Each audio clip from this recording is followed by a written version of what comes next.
उसके बाद में अगली सीरीज में एंजल राउंड के बाद में series E, series A, series B, series C, जैसे जैसे वैल्यूएशन बढ़ता है वैसे वैसे ये सीरीज बढ़ती है। तो सीरीज ए होती है 35 करोड़ से लेके 50 करोड़ 60 करोड़ की वैल्यूएशन के बीच में, जहाँ पे एक स्टार्टअप 5 करोड़ से 10 करोड़ रुपए रेज कर रहा है। फिर और बड़ा होता है, मतलब सीरीज बी जहाँ पे वो 50 करोड़ रुपीज रेज कर रहा होगा, सीरीज सी जहाँ पे वो 100 करोड़ रेज कर रहा होगा। दैट्स हाउ द सीरीज, जैसे जैसे सीरीज आगे बढ़ती है वैसे वैसे वैल्यूएशन ऑफ द स्टार्टअप बढ़ता है, और जो फंड इनफ्लो आने वाला होता है, जो आप फंड रेज कर रहे हो वो भी बढ़ता है। अ, उसके अंदर burn rate is an expense जो कि हर स्टार्टअप को करना पड़ता है। It's a very normal terminology. किसी भी बिजनेस को करने के लिए जो पैसा हर महीने जलने वाला है, यानी कि जो मिनिमम एक्सपेंसेस है, वो क्या होता है। तो ये बर्न रेट बहुत इंपॉर्टेंट होता है कि दैट एंश्योर्स कि आपका बिजनेस कितना सर्वाइव करेगा with no business in your hand. और अगर आपका एकदम मिनिमम बिजनेस है तो भी आप कितना सर्वाइव करोगे, इसके बेसिस पे आपकी सस्टेनेबिलिटी पता पड़ जाती है एक इन्वेस्टर को। Convertible note is a very basic thing. कुछ स्टार्टअप फंड्स रेज करते हैं in the form of equity, जहाँ पे वो फंड रेज करके अपनी कुछ परसेंटेज इक्विटी डाइल्यूट करते हैं। कुछ लोग रेज करते हैं कन्वर्टिबल नोट्स में, जहाँ पे वो एज अ लोन लेते हैं एंड इन फ्यूचर टाइम उसको इक्विटी में कन्वर्ट कर देते हैं। इसमें भी अलग अलग पैरामीटर्स होते हैं। आई जस्ट क्विक, जैसे डिस्ट्रप्शन मैंने आपको बताया था, जो भी एक एग्जिस्टिंग प्रोसेस को डिस्टर्ब कर दे, कोई भी टेक्नोलॉजी, कोई भी बिजनेस, कोई भी नया process, that's called disruptive in nature. Startups के लिए मैंडेट होता है कि scalable strategy I have explained. Going public is the final dream for every startup. Alibaba is a classic example, which is supposed to be the largest IPO in Nasdaq. उन्होंने बहुत सारे छोटे छोटे इन्वेस्टर से पैसा रेज किया था China में, and when they got listed in Nasdaq, और जो यूएस का जो स्टॉक मार्केट है, it was one of the largest IPO of the history. Incubator and accelerator. So these are kind of ecosystem players जो कि ensure करते हैं startups को सारी हेल्प मिले। तो प्लग एंड प्ले सर्विसेज होती है, बहुत सारे इंक्यूबेटर्स होते हैं, जैसे Marwari catalyst is one of the incubator and accelerator. तो कोई स्टार्टअप फाउंडर है, जैसे I am a startup founder, right. अब मुझे पता नहीं है, मेरे पास एक आइडिया है, मुझे इसको आगे कैसे बढ़ाना है, मुझे एक ज्ञान नहीं है। तो आई विल अप्रोच इंक्यूबेटर, वो मुझसे कुछ फीस चार्ज करेगा, या कुछ इक्विटी भी लेते हैं इंक्यूबेटर स्टार्टअप में, और वो मेरे को गाइड करेगा कि how a founder should bring the startup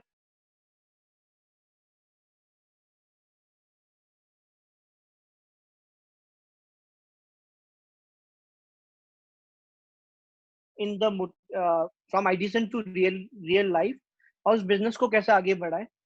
और इंक्यूबेटर के पास में यूजुअली सारी फैसिलिटीज होती है। तो स्टार्टअप फाउंडर क्या होता है, वो अपने बिजनेस को बढ़ाता है, बाकी जो जो एक्टिविटीज होती है, अकाउंटिंग सर्विस प्रोवाइड करते हैं, कुछ लीगल कंप्लायंसेस की जो भी सर्विसेज होते हैं वो इंक्यूबेटर खुद प्रोवाइड करते हैं अगेंस्ट सम फीस, ताकि जो फाउंडर ऑफ द स्टार्टअप है वो प्योरली अपने बिजनेस को बड़ा करने में अपनी एनर्जी को लगाए। like other private limited companies or listed any other business, startup founders believe in giving SWOT equity। जैसे मैंने अपने दो एम्प्लॉइज को SWOT equity दी हुई है। तो उसमें ये होता है कि मेरा जो कंपनी का वैल्यूशन है उसके सामने मैं कुछ SWOT equity दे दूंगा, और उसके ऊपर मैं उस पर एक लगा दूंगा लॉकिंग पीरियड के, देखो 3 साल तो काम करना ही, उसके बाद में you can leave the company. हर साल 0.25%, 0.25%, 0.25% मैं डाइल्यूट करता रहूंगा। I will be able to give to my employ and as well as to the founders. तो हर लेवल पे जब भी मैं फंड रेज करने जाऊंगा तो मेरी मेहनत लग रही है, तो I will be raising some funds. मैं मेरे इन्वेस्टर्स को प्रॉफिट कमा के दूंगा, मैं मेहनत कर रहा हूँ, तो अपार्ट फ्रॉम सम सैलरी मैं शॉर्ट इक्विटी भी ले सकता हूँ। Term sheet is something which is a kind of agreement between investor and the startup founder and the directors of the startup, जहाँ पे they decide on the terms, Jin terms पे investors are going to invest into the startups. They may vary and they are actually subjected to each deal.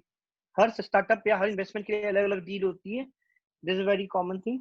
Valuation is the real game. Valuation में हर startup की एक इच्छा होती है कि उसकी company की वैल्यूएशन बढ़ती रहे। तो इसमें कुछ टर्म्स बहुत इंपॉर्टेंट होती है। एक होती है डेकाकॉन, मैं लिखना भूल गया, आई am sorry for that. DACACORN. So any startup which is valued at $100 valuation, यानी कि लगभग 700 करोड़ का वैल्यूशन पे, तो उसको कहते हैं decacorn. Unicorn is the most important terminology और dream for every startup founder, जहाँ पे अगर कोई स्टार्टअप की वैल्यू $1 बिलियन हो जाती है, यानी कि 7,000 करोड़, तो that's called unicorn. That's the valuation. That's I just try to, मतलब बहुत लंबा टॉपिक है ये. तो जो मेरे अंडर में स्टार्टअप्स है उनको जब मैं सिखाता हूँ, तो स्टार्टअप्स क्या है, कैसे करना चाहिए, ये ऑलमोस्ट 2-2 घंटे के मैं I take around weekly basis पे. हर वीक एक से दो घंटे का सेशन लेता हूँ मैं हमारे एग्जिस्टिंग स्टार्टअप्स के साथ में. तो मैंने इसको ट्राई किया है अराउंड 45 मिनट्स में रैप अप करने का. तो अगर कुछ क्वेश्चन हो तो we can take the question.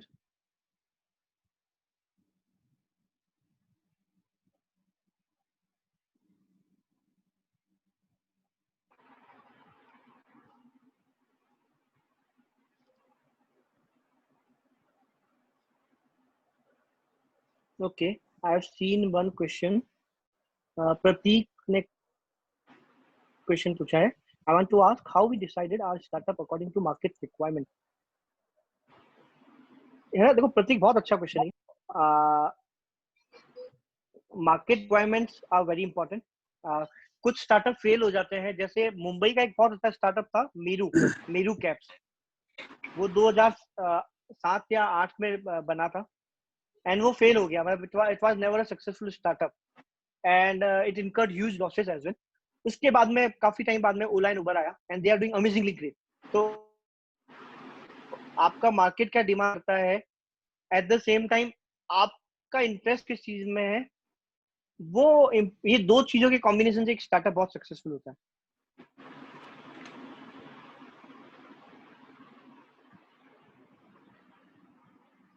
I think एक ही क्वेश्चन आता है. Devesh bhai, Harshit here. Can you also tell us, for the benefit of everyone, how is Government of India helping, in developing the startup culture in India? हाँ, सो देखो मैं आपको बताता हूँ. मैं इसको थोड़ा सा है ना, मतलब जो मेरा खुद का पर्सनल बिलीफ है, मैं उसके साथ में चालू करूंगा.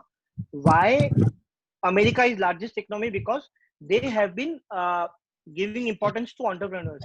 मतलब अमेरिका की जो इकोनॉमी है ना, इट्स प्योरली एंटरप्रेन्योर इकोनॉमी, जहाँ पे आपको खूब सारे बिजनेसमैन मिल जाएंगे. That's what government of India is also doing. उन्होंने स्टार्टअप इंडिया मूवमेंट चालू किया.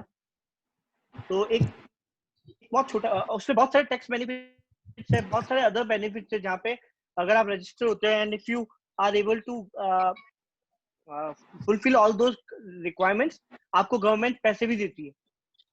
तो मैंने कभी अप्लाई नहीं किया उन चीजों के लिए, बिकॉज मुझे लगा था कि अगर मैं उन चीजों के लिए, मतलब बहुत बड़े इसमें बेनिफिट्स नहीं थे उस समय जब मैंने चालू किया था.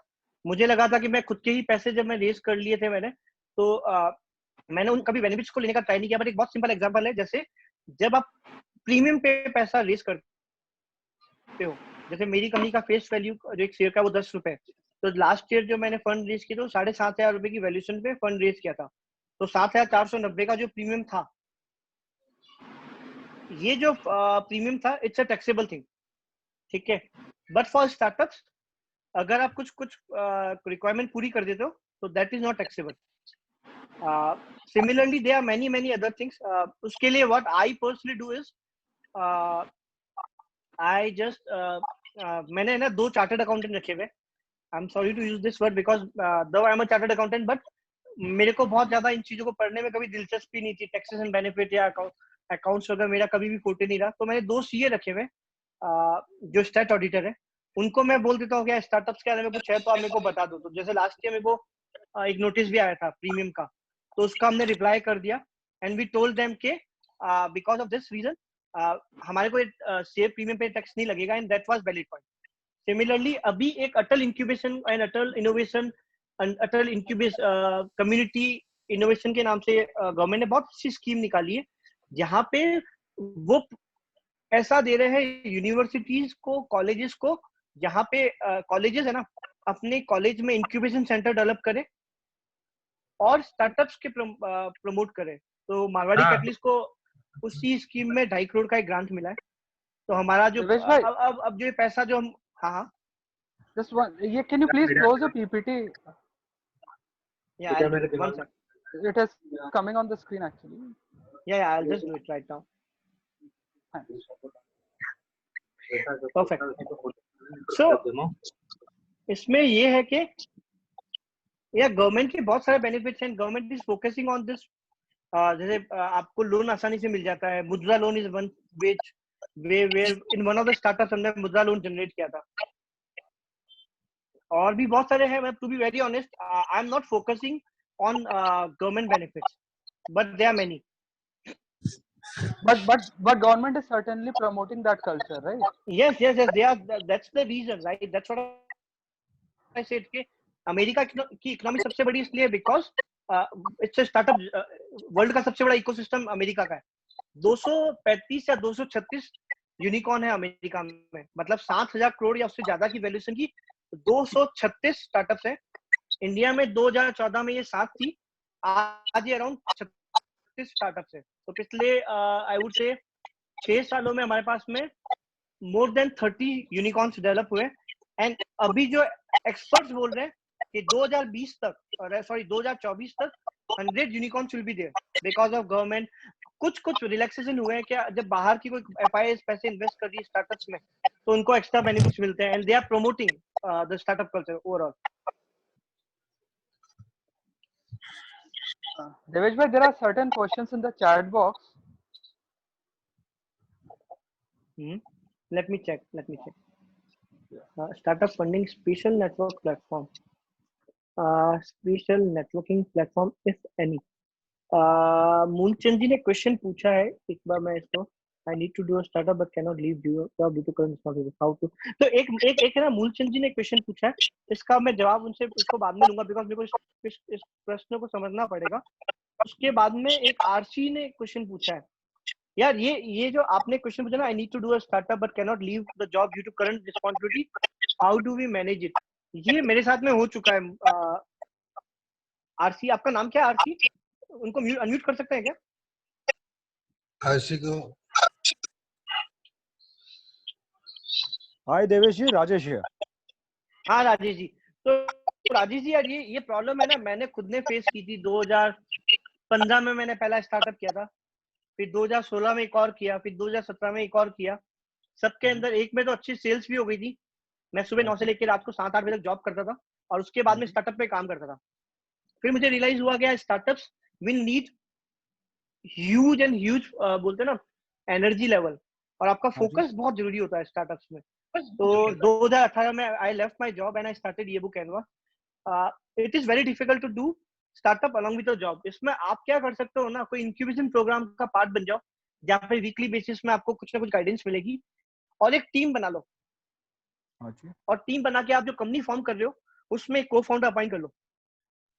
ठीक है, उसको आप एक रीजनेबल इक्विटी दे दो। जैसे आपने कोई कंपनी बनाई, 100% शेयर आपके, फिर एक को फाउंडर ढूंढो जो आपके ड्रीम पे काम कर सके फुल टाइम, और रेवेन्यू शेयरिंग पे आप उसके साथ में काम कर सकते हो कि भैया तू पैसे कमाएगा तो तेरा पैसा है। और फिर जब आपको लगे कि भैया कंपनी अच्छा पैसा कमा